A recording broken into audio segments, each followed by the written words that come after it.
guise d'introduction, j'aimerais bien vous dire que le secteur avicole au niveau national est un secteur qui est très important, du fait qu'il permet la création d'environ 98 000 emplois directs et 225 000 emplois indirects.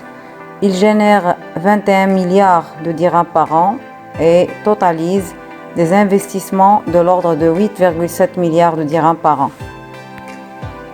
En termes de production, le Maroc produit annuellement environ 320 millions de poussins et 7,8 millions de dindes de nous. Et concernant la production de viande blanche, elle s'élève à environ 490 000 tonnes, en plus de 3,9 milliards d'œufs. Donc il paraît clairement que c'est un secteur qui est très important et qui est très promoteur, que ce soit en termes d'emploi, que ce soit en termes de production. Concernant ce secteur-là, il faut faire la différence entre trois types de production au niveau du secteur avicole. La première production, c'est la production qui concerne les poulets de chair. Donc c'est quoi le poulet de chair?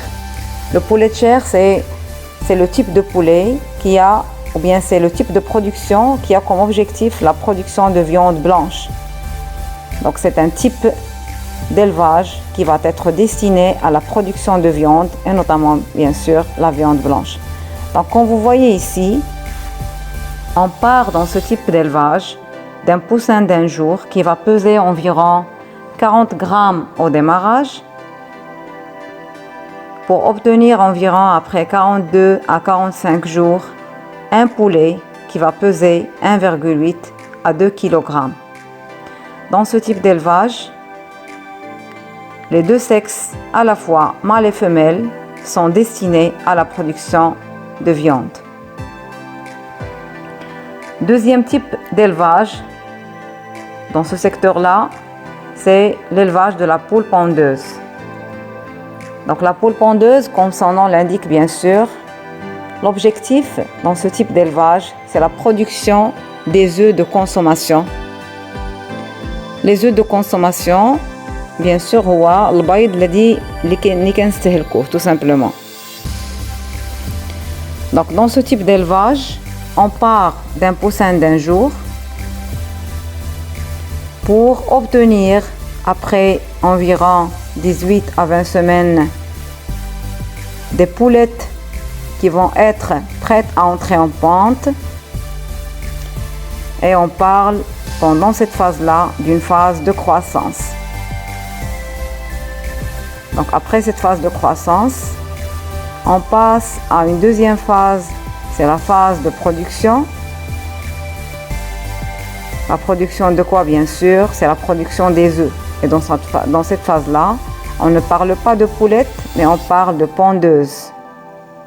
Donc cette phase de production, normalement, elle va continuer jusqu'à 72 semaines. Et après, c'est la réforme des poulettes. Ou bien, c'est la réforme de la pondeuse. Comme vous le voyez ici, dans ce type d'élevage, on a uniquement affaire à des femelles. Comme vous voyez, parce que le type ou bien la finalité de ce type d'élevage, c'est la production des œufs de consommation. Donc, à titre indicatif seulement, بالنسبة للبوليت شير هو اللي كنعرفوه بالدجاج اللحم. بالنسبة للبول بوندوز, c'est الدجاج البياض, يعني اللي كيعطينا البيض. Et comme vous voyez ici, ce type d'élevage de la pondeuse qui est généralement fait les structures comme ça qu'on appelle des cages. Et on appelle ou bien on parle souvent de l'élevage de la pondeuse en cage. D'une manière générale, une poule pondeuse peut donner entre 300 à 320 œufs par poule par an.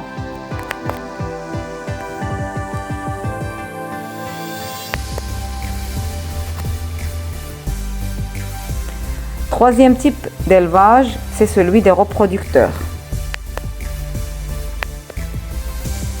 L'élevage de reproducteurs, on a comme objectif bien sûr la production des poussins.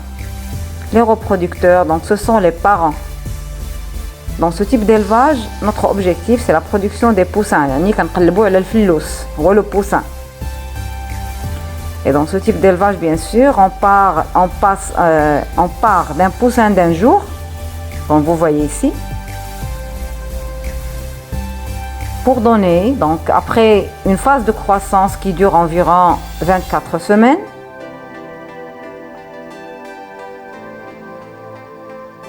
après 24 semaines, on va avoir l'entrée en pente, des femelles bien sûr, et c'est la deuxième phase qui va arriver, c'est la phase de production. Phase de croissance, marhalat noumou, ou phase de production, c'est marhalat l'intaj. Cette phase de production va continuer jusqu'à environ 68 semaines. Et après ça, bien sûr, c'est la réforme.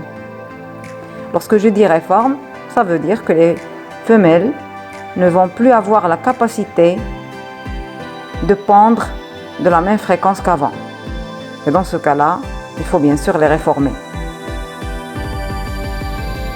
Donc comme vous voyez ici dans ce type d'élevage, si on fait la comparaison avec celui-là et celui de l'élevage de la pondeuse, on remarque très bien que dans ce type d'élevage, on a affaire à la fois aux mâles et aux femelles.